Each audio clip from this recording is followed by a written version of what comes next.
에스라 강의 네 번째 시간입니다.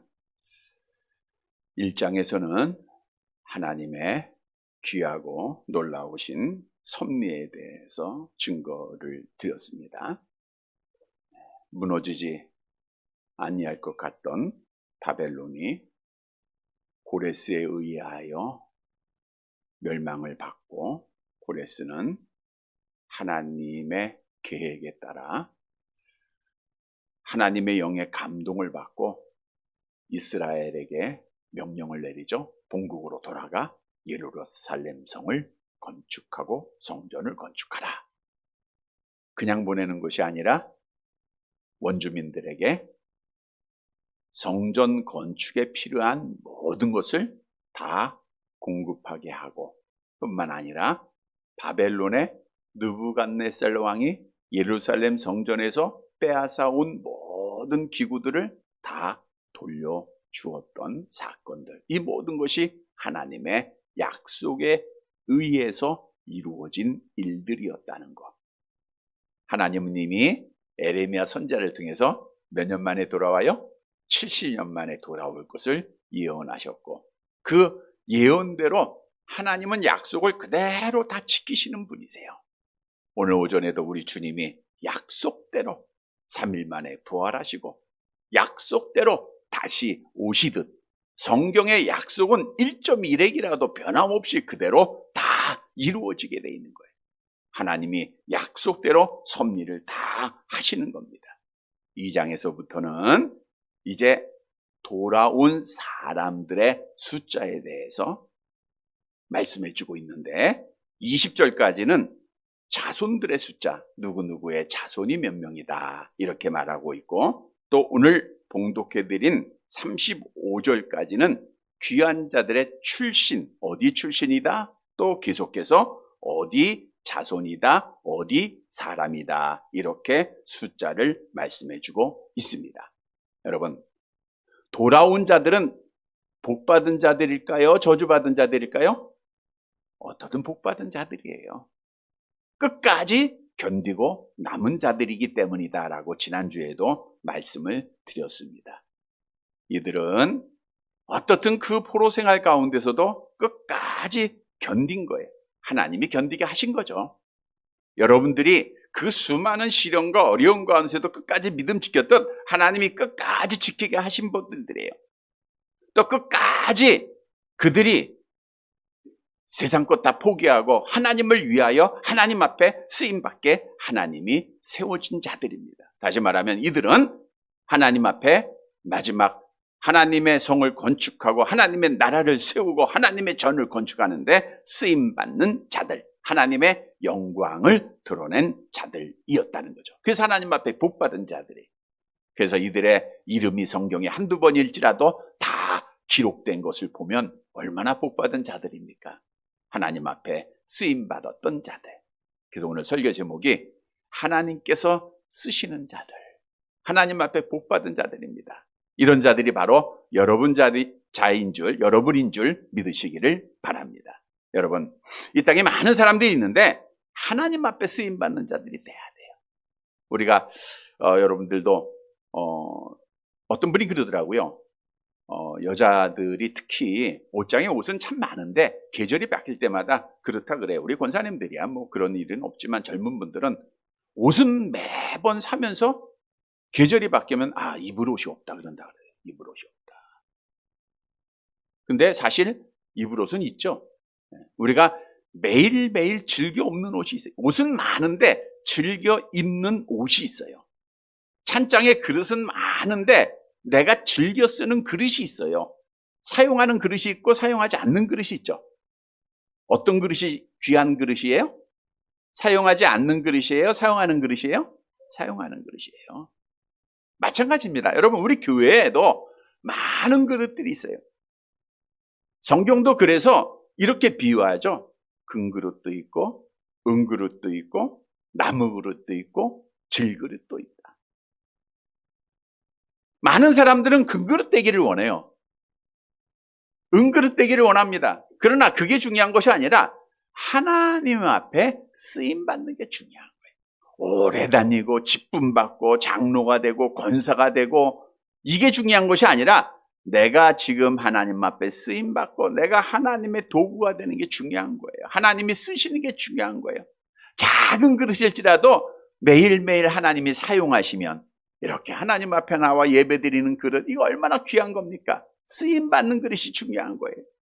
성경도 이렇게 말씀하죠. 디모데후서 2장 20절 21절 함께 봅니다.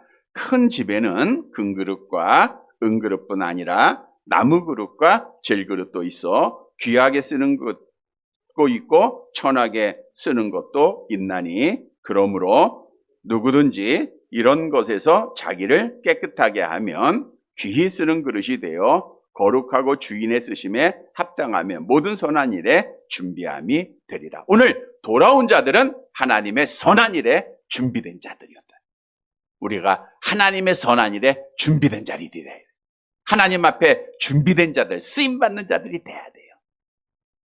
우리가 하나님께서 우리에게 많은 달란트를 주셨는데 마태복음 25장에 보니까 달란트 비유에서 하나님 앞에 쓰임받은 자들, 하나님 앞에 열매 맺은 자들이 복을 받은 자들입니다. 오늘 본문의 말씀은 하나님께서는 누구를 쓰시는가, 누구에게 복을 주시는가를 말씀해주고 있습니다. 첫째 대지로 하나님은 겸손한 자, 작은 자들을 사용하세요. 작은 자들. 오늘 본문 21절 말씀을 함께 보도록 하겠습니다. 21절.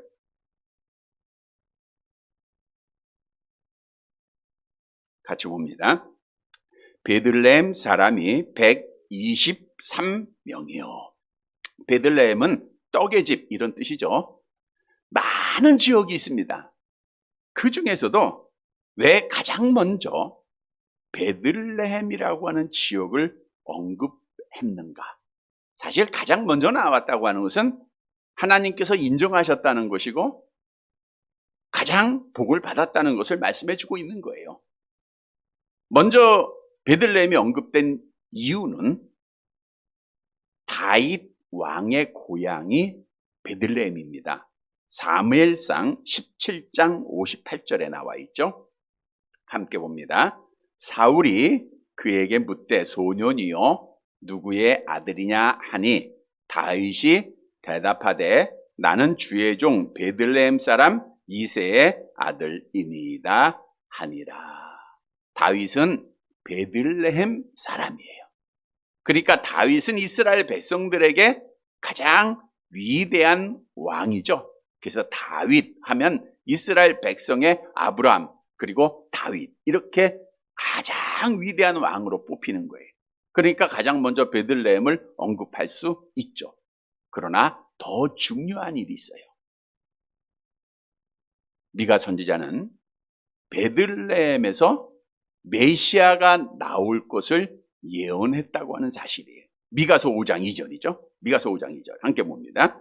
베들레헴 에브라다야 너는 유다 족속 중에 작을지라도 이스라엘을 다스릴 자가 내게서 내게로 나올 것이라. 그의 근본은 상고의 영원에 있느냐. 베들레헴아 너는 유다 족속 중에 커요 작아요? 작아요. 가장 작은 도시예요. 작은 도시인데 거기에서 다스릴 자 메시아가 나올 것을 예언했다고 하는 거예요. 근데 그 예언대로 예수님께서 어디에서 출생하셨죠? 베들레헴에서 나오셨어요. 마태복음 22장, 그러니까 2장 1절에 보니까 헤롯 왕 때에 예수께서 유대 베들레헴에서 나셨다라고 나와 있어요. 근데 사실 예수님이 베들레헴에서 탄생하실 것은 아니잖아요. 육신의 아버지였던 요셉이 살던 곳은 어디예요? 갈릴리 나사렛입니다. 그러니까 나사렛에서 사실은 예수님이 탄생되셔야 되는 것이 당연한 거예요. 근데 당시에 로마 황제 가이사가 호적을 명한 거예요. 때문에 요셉도 약혼한 마리아와 함께 베들레헴으로 가게 되었고 거기서 예수님이 탄생이 된 겁니다. 누가복음 2장 4절 5절에 나와 있죠. 함께 봅니다. 요셉도 다윗의 집 족속이므로 갈릴리 나사렛 동네에서 유대를 향하여 베들레헴이라 하는 다윗의 동네로 그 약혼한 마리아와 함께 고족하러 올라가니 마리아가 이미 잉태하였더라. 따라서 베들레헴은 작은 도시지만, 가장 작은 곳이지만 하나님 앞에 이렇게 아름답게 쓰임받은 도시가 되었다. 왜? 작은 곳이기 때문에. 여러분, 여기서 우리에게 중요한 의미를 가지고 있어요. 이 베들레헴은 작은 곳이기 때문에 다윗이 나왔고, 작은 곳인데 메시아가 나왔어요. 이렇게 아름답게 쓰임받을 수 있었던 이유를 한번 생각해 보세요. 작다고 하면요, 교만하지 않아요. 작다고 하면은 겸손합니다. 영적으로도 절대로 처음 믿은 자들은 교만하지 않아요. 작은 자들은 겸손합니다. 없는 자들은 겸손합니다. 낮은 자들은 겸손합니다. 안 가진 자들 겸손해요. 마찬가지로 하나님께서 많은 민족 가운데 작은 민족 이스라엘 백성들을 하나님이 택하셨어요. 마찬가지예요. 고린도전서 1장에 보니까 작은 우리를 하나님이 택하셨다라고 우리에게 분명히 성경을 통해서 말씀해 주고 있는 거예요. 그런데 우리가 잘 되니까 교만해지고 있는 거예요. 이러면 하나님 앞에 버림받잖아요. 이스라엘 백성들이 작았을 때 하나님 앞에 복을 받았다가 교만해지니까 하나님이 그들을 버리시잖아요. 따라서 우리는 하나님 앞에 쓰임받고 하나님 앞에 은혜 받기 위해서는 겸손한 자가 돼야 돼요. 계속해서 겸손해야 됩니다. 근데 우리 안에 본능적으로 우리는 교만이라는 게 있어요. 사람 앞에 인정받아야 되고 대접받아야 되고, 사람이 나한테 먼저 인사하기를 원해요. 내가 먼저 인사하기를 원해요? 인사받기를 원해요? 인사받기를 원하죠? 저 사람 나한테 인사하는가 안 하는가, 나한테 먼저 아는 척 하는가 안 하는가, 이거 먼저 보죠? 아니면 내가 먼저 고개를 숙여요? 여러분 잘 보세요. 예수님의 제자들조차도 서로 높아지려고 했어요.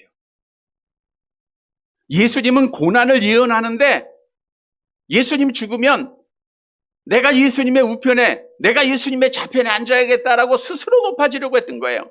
그때 예수님이 안타까워하면서 유명한 말씀하셨죠? 암송해 봅시다. 시작. 인자가 온 곳은 섬김을 받으려 함이 아니라 도리어 섬기려 하고 자기 목숨을 많은 사람의 대속물로 주려 합니다. 인자가 온 곳은 섬김을 받으려 함이 아니라 도리어 섬기려고 오셨다라고 말씀하고 있어요. 그래서 우리가, 예수님이 그런 말씀하세요. 너희가 나의 마음을 품으라. 빌립보서 2장 5절이죠. 너희 안에 이 마음, 그리스도 예수의 마음을 품으라.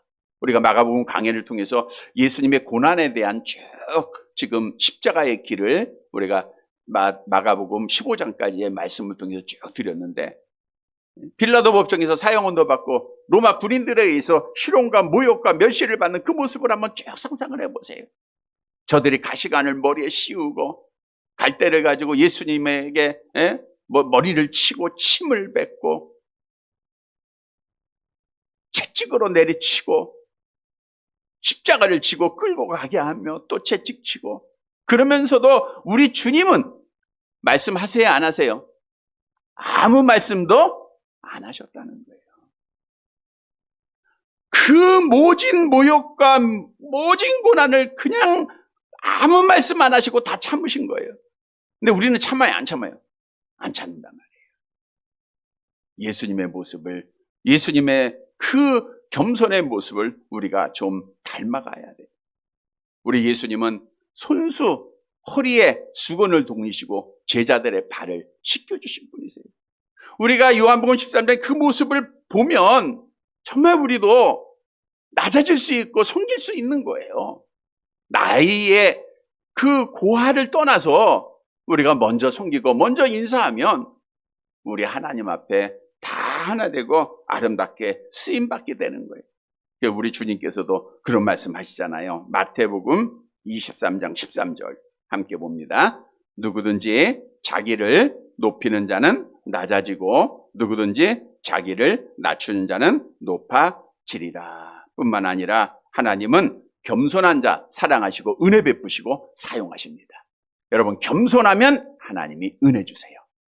아직은 낮아지면 하나님이 높아지시고 겸손하면 하나님이 써주십니다. 겸손한 자를 통해서 하나님이 뜻을 이루세요. 교만한 자는 하나님이 버리십니다. 야고보서 4장 6절 같이 봅니다. 그러나 더욱 큰 은혜를 주시나니 그러므로 일러스되 하나님이 교만한 자를 물리치시고 겸손한 자에게 은혜를 주신다 하였느니라. 성도 여러분, 베들레헴은 가장 작은 도시, 그러나 하나님 앞에 복을 받아서 가장 앞선 도시가 됐어요. 왜? 겸손했기 때문입니다.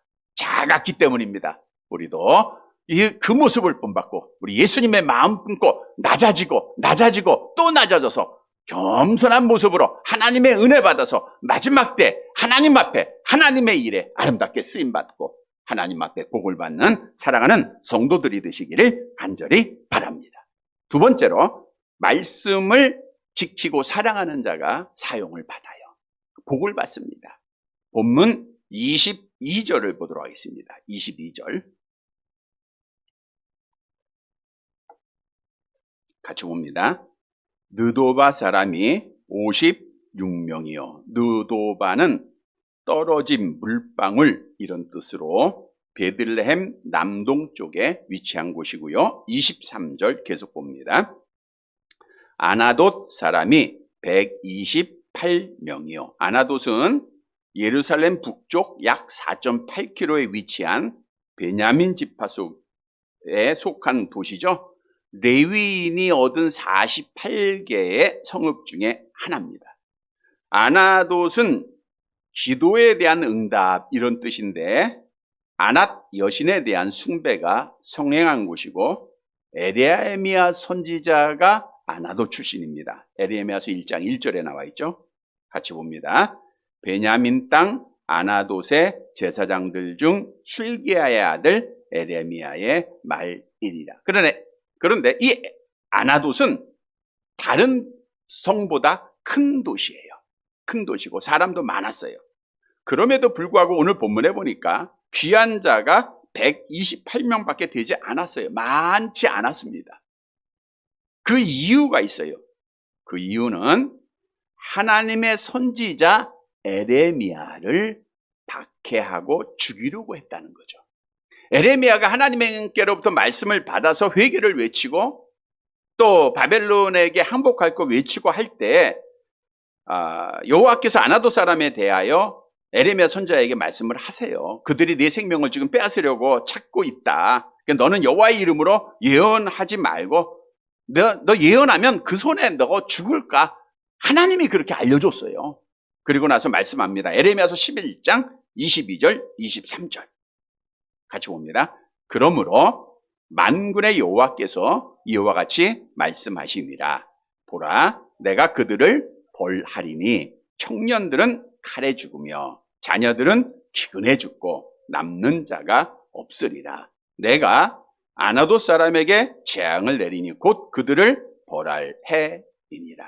그러니까 아나돗은 하나님의 선지자를 해하였기 때문에, 즉 하나님의 선지자는 하나님의 말씀을 전하는 자잖아요. 그러니까 하나님의 말씀을 들었다는 거예요, 안 들었다는 거예요? 안 들은 거예요. 그러니까 하나님의 말씀을 거부하는 거예요. 하나님의 말씀을 듣지 않아서 하나님의 말씀을 버린 결과 그들은 결국 저주를 받은 자들이 되었다라고 하는 사실을 기억하시면 되겠죠. 또 24절 말씀 봅니다. 본문 24절 같이 봅니다. 아스멧 자손이 42명이요. 아스멧은 죽음이 강하다 이런 뜻이고 예루살렘 북동쪽 8km에 위치한 도시입니다. 또 25절 같이 봅니다. 기랴다임과 그비라와 부에롯 자손이 743명이요. 기랴다임은 숲의 성읍 이런 뜻인데 다른 이름으로 기랏 여아림입니다. 기랏 여아림 하면 생각나는 데가 있죠? 에브라다의 맏아들 훌이 세운 유다의 한 작은 성읍, 아주 작은 성읍이에요. 근데 많은 수가 들어왔어요. 743명이 들어왔다는 거예요. 이건 하나님 앞에 복을 받았다는 증거인데 아주 작은 성에서 그 이유가 있죠. 그 이유는 엘리의 두 아들이 블레셋과 전쟁하다가 하나님의 언약궤를 빼앗긴 적이 있죠. 하나님의 언약궤를 빼앗겨. 블레셋 사람들이 자기들이 섬기는 다곤 신상에다가 하나님의 언약궤를 놨다가 자기가 저주를 받지 않습니까? 그러다가 결국 사무엘상 6장에서 이제 베세메스로 돌려보내죠. 돌려보내서 그 하나님의 언약궤를 어디에 보관하냐 하면 사무엘상 7장 1절과 2절을 보세요. 7장 1절 2절 같이 봅니다. 기랏 여아림 사람들이 와서 여호와의 궤를 옮겨 산에 사는 아비나답의 집에 들여놓고 그의 아들 엘리아사를 거룩하게 구별하여 여호와의 궤를 지키게 하였더니 궤가 기랏 여아림에 들어간 날부터 20년 동안 오래 있은지라 이스라엘 온 족속이 여호와를 사모하니라. 그러니까 기랏 여아림 사람들은 여호와의 궤를 모신 거예요. 여호와의 궤에는 뭐가 있어요? 하나님의 율법이 있잖아요. 십계명의 두 돌판 하나님의 말씀이 있었던 거예요. 하나님의 말씀을 사랑한 겁니다. 여호와를 사랑한 겁니다. 그래서 하나님이 그들에게 복을 주신 거예요. 아주 작은 자들인데 많이 돌아왔다는 것은 하나님 앞에 복을 받았다고 하는 증거예요.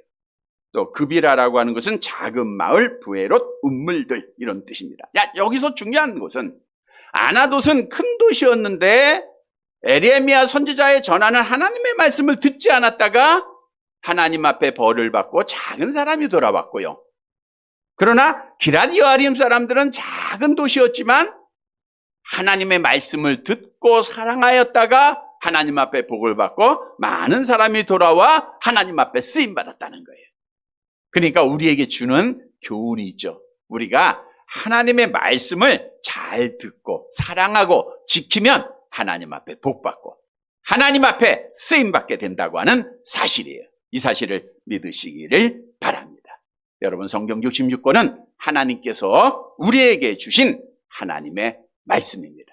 그래서 하나님의 말씀은 우리가 신명기서에 보니까 뭘 위해서 줬어요? 우리의 행복을 위해서 줬다 그랬잖아요.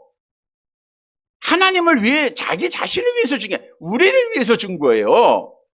복과 저주가 우리 앞에 있는데 우리가 하나님의 말씀을 따라 행하면 복이요, 하나님의 말씀을 따라 행하지 않으면 저주입니다. 그러니까 우리는 아주 간단해요.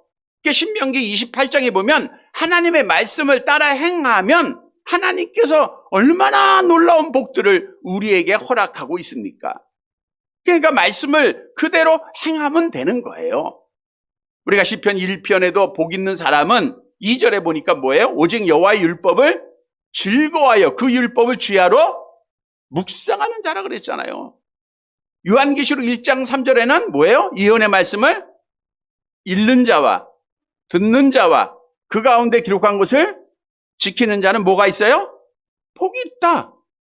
시편 119편에 보면 하나님의 율법을 통해서 우리에게 주시는 복이 너무나도 놀랍습니다.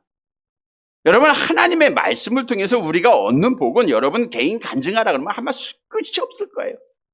많은 위로를 받아요.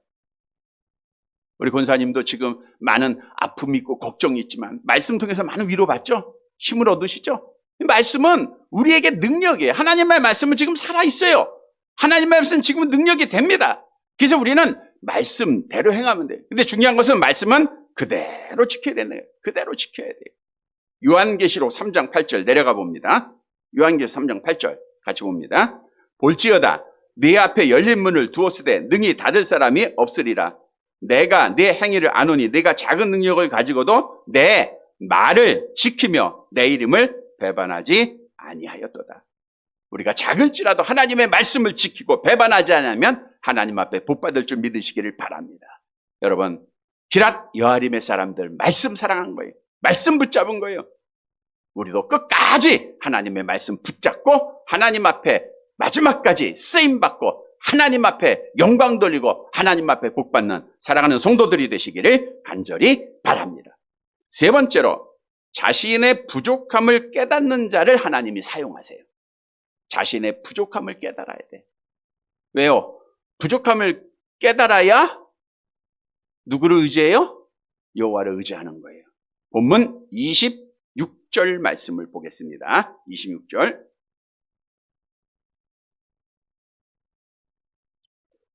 같이 봅니다. 라마와 게바 자손이 621명이요. 라마는 높은 지역. 성경에 라마라고 하는 것이 6군데가 있습니다. 여기서 라마는 베냐민 지파에 속한 지역을 말하고 있고요. 바벨론의 느부사라다는 이곳에 포로로 잡은 에레미야서 40장 1절에 보니까 놓아준 곳이 이제 라마입니다. 그래서 바벨론의 느부사라던 사령관이 라마에서 에레미야를 놓아주게 돼요. 또 게바가 있어요. 게바는 반석이죠. 베드로가 게바였죠. 같은 이제 지역 이름이었죠. 사람 이름도 베드로의 이름이 게바인데 반석이란 뜻이고, 예루살렘 북쪽 11km에 위치한 지적으로 베냐민 지파에 분배가 된 도시고요. 또 27절 계속 봅니다. 믹막스 사람 122명이요. 믹막스는 감추어진 곳 이런 뜻인데, 예루살렘 동북쪽 13km에 위치한 베냐민 지파의 성읍입니다. 또 28절 계속 봅니다. 베델과 아이 사람이 223명이요. 베델, 뜻 기억하신 분 계세요? 하나님의 집. 네. 성경의 가장 유명한 지역이라고 하면 예루살렘일 거예요. 그 다음에 베델입니다. 너무 유명한 곳이에요. 예루살렘에서 가까워요. 한 10몇 킬로 떨어진 곳인데, 아브라함이 역사적으로 아주 신앙적인 유서가 깊은 곳이죠. 그런데 이 베델이 북이스라엘에 속하게 돼요. 북이스라엘에 속하면서 북이스라엘의 왕이었던 여로보암이 금송아지를 만들어 놓고 베델에 우상의 단을 만들게 되죠. 우리 열왕기상 12장 28절 29절을 보세요. 열왕기상 12장 28절 29절 같이 봅니다. 이에 계획하고 두 금송아지를 만들고 무리에게 말하기를, 너희가 다시는 예루살렘에 올라갈 것이 없도다. 이스라엘아, 이는 너희를 애굽 땅에서 인도하여 올린 너희들의 신들이라 하고, 하나는 베델에 두고 하나는 단에 둔지라. 이 말씀은 이미 드린 대로 이제 남북이 나눠졌을 때 북이스라엘의 여로보암 왕은 유대인들이잖아요, 다. 근데 절기가 되면 3대 절기는 어떻든 유대인들은 예루살렘 성전이 있는 예루살렘으로 다 가야 되잖아요. 그러니까 절기 때마다 내려가면 그들이 다 남유다의 편을 들게 되잖아요. 그게 또 남유다가 또 오리지널이라는 그런 생각을 갖게 될 거 아닙니까? 그러니까 이 여로보암이 금송아지를 만들어가지고 그 예루살렘 성전에 내려가지 못하게 하기 위해서 오늘 본문에 보니까 베델과 단에 금송아지의 단을 만들었어요. 그리고 이것이 너희들을 애굽에서 올린 신이다 라고 섬기게 만든 겁니다. 그래서 베델이 타락을 해요. 베델이 이제 우상을 섬기는 중심지가 된 겁니다. 따라서 아모스나 에레미야 같은 선지자들은 우상의 전당이 돼버린 베델에 대해서 하나님의 심판을 예언을 했어요.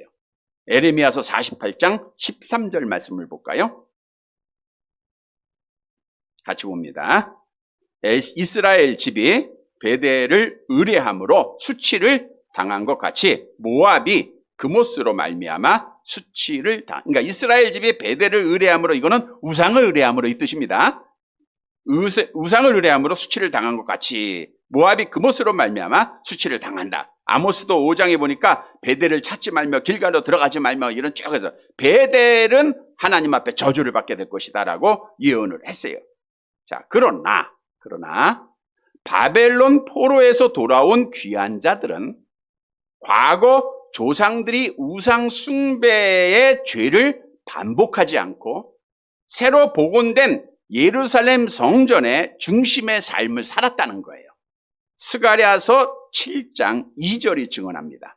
스가랴서 7장 2절을 보세요. 같이 봅니다. 그때에 베델 사람이 사레셀과 네겐멜렉과 그의 부하들을 보내어 여호와께 은혜를, 자 보세요. 베델 사람들은 본래 여호와께 은혜를 구했던 자들인데 그들이 금송아지를 섬겼어요. 그래서 하나님 앞에 저주를 받았어요. 그랬다가 다시 여호와께 돌아왔던 자들이에요. 여호와께 돌아왔어요. 우상을 숭배하다가 여호와께 돌아왔다, 이 뜻입니다. 자, 그 다음에 아이라고 하는 도시가 나오죠. 아이, 이건 뭐 잘 알죠. 아이성. 이제 가나안에 들어간 이스라엘 백성들이 여리고를 정복하고 두 번째 정복을 시도하다가 처음에는 실패했다가 후에 정복한 누구 때문에요? 아간 때문에. 아간이 하나님의 것 도둑질했죠. 그래가지고 이제 아이성, 아주 작은 성인데 실패했다가 이제 나중에 정복한 도시가 아이입니다. 그 다음에 29절 말씀 봅니다. 29절 같이 봅니다. 느보 자손이 52명이요. 느보는 예언자 이런 뜻이고요. 30절 같이 봅니다. 막미스 자손이 156명이요. 막미스는 완고하다. 이것도 베냐민 지파의 성읍이고요. 31절 같이 봅니다. 다른 엘람 자손이 1254명. 다른 엘람은 7절에 엘람 자손이 있어요. 다르다라는 거예요. 근데 숫자는 동일합니다. 1254명인데 다른 가문입니다. 다른 가문. 자, 그 다음에 32절 같이 봅니다. 하림 자손이 320명이요. 봉헌되다라는 뜻이고요. 33절 계속 봅니다. 로드와 핫띵과 오노 자손이 725명이요. 이렇게 안 읽어보면 한 번도 안 읽어보고 지나갈 성경이에요. 그러니까 한 번씩 좀 그냥 읽어만 보세요. 로드, 산고, 진통, 오노, 힘센, 강한 이런 뜻이고요. 34절 봅니다. 여리고 자손이 345명이요. 여리고는 뭐 잘 아시고요. 여리고 성은 여호수아를 통해서 완전히 진멸된 곳이었죠. 35절 같이 봅니다. 스나 자손이 3630명이었더라. 여리고 북쪽에 위치한 도시입니다. 자, 이제 종합적으로 말씀을 드립니다. 여기서 중요한 사실은 대부분의 도시가 베냐민 지파의 출신들의 지역 도시였다는 거예요. 다 베냐민, 거의 베냐민이에요.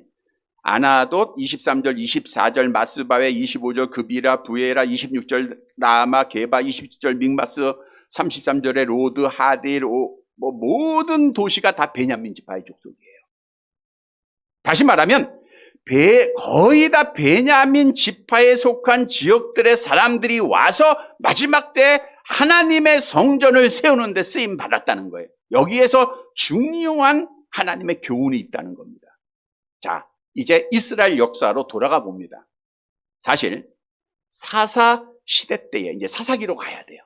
사사 시대 때에 베냐민 지파는 범죄함으로 말미암아 진멸됐었어요. 완전히 진멸됐습니다. 그러니까 베냐민 지파에 속한 기브아죠. 기브아의 불량배에 의해서 이제 레위인이 이제 첩을 데리고 가다가 그 기브아에서 밤에 유숙을 하잖아요. 근데 기브아 사람들이 그 첩을 밤새도록 능욕하고 죽이잖아요. 어떤 죽었잖아요. 그래서 그 레위 사람이 그 첩을 12동리로 나눠서 12지파에 보내잖아. 그래가지고 이스라엘 지파들이 다 모아서 이제 베냐민과 전쟁을 합니다. 자기 형제들과 전쟁을 한 거예요. 그래서 어떤 결과가 나타났냐면 우리 사사기서 20장 35절. 사사기 20장 35절 같이 봅니다.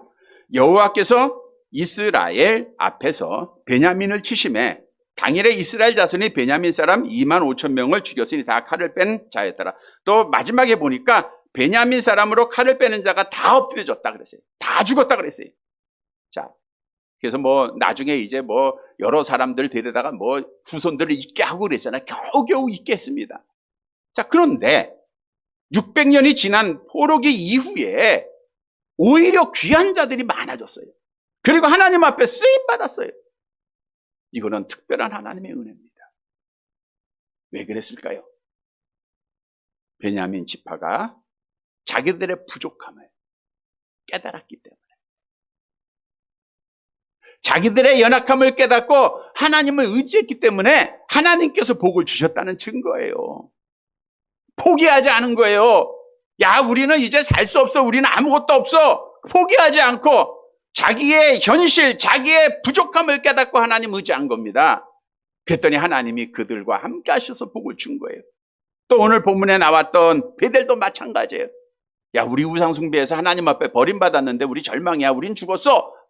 그렇게 하지 않고 그들도 자기의 부족함, 자기의 잘못, 자기의 부족함을 깨닫고 하나님 앞에 돌아와 하나님 의지한 거예요. 그랬더니 다시 하나님이 그들에게 은혜를 베풀어 주신 거예요. 그랬더니 하나님이 다시 그들을 사용하셔서 하나님의 성전을 세우게 하고 하나님의 나라를 세우게 하셨다라고 오늘 본문은 우리에게 말씀해 주고 있는 거예요. 얼마나 귀한 일입니까? 여러분, 하나님은 안 버리세요. 어느 누구도 안 버리십니다. 부족함을 깨달고 돌아오기만 하면, 죄악을 깨닫고 돌아오기만 하면, 누구라도 기도하기만 하면 하나님은 안아주시고 받아주시고 사랑하시고 힘주시고 능력 주신다고 하는 사실이에요. 오늘 하나님은 그래서 베냐민 지파 그 돌아올 때 600년 후에 많은 사람이 돌아와서 하나님의 귀한 역사를 이루게 하셨다라고 하는 사실입니다. 그래서 우리는 절망하지 말아야 돼요. 우리는 포기하지 말아야 돼요. 낙심하지 말아야 돼요. 어떤 일이 있어도 우리는 하나님 바라보면 됩니다. 하나님 바라보면. 하나님은 살아계세요. 우리가 신앙하는 하나님은 능력자입니다. 우리 하나님은 모든 것 창조하셨어요. 모든 것 치료하십니다. 우리 하나님 모든 것 다 가지고 계십니다. 우리는 하나님 앞에 택한 자들이잖아요. 하나님이 약속하셨잖아요. 말씀으로 우리에게 말씀하고 계시잖아요. 그래서 우리는 하나님만 바라보고 하나님 의지하고 나의 부족함을 깨달아야 돼. 하나님 많은 자들은 나의 부족함을 깨닫고 하나님 의지하세요.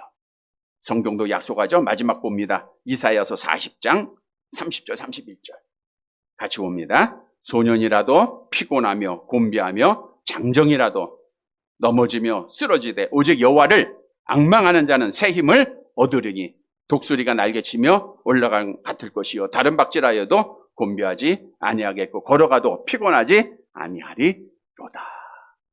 성도 여러분, 오늘 베냐민 지파를 보라. 베델 사람들을 보세요. 돌아오기만 하면, 나의 연약함을 고백하고 하나님 의지하기만 하면 하나님이 능력 주십니다. 하나님 함께 하시고 힘 주시더라고요. 사용하시더라고요. 이런 성도들이 되시기를 간절히 바랍니다. 말씀을 정리해 드립니다. 우리는 금그릇, 은그릇, 큰 그릇, 이것이 중요한 게 아니에요.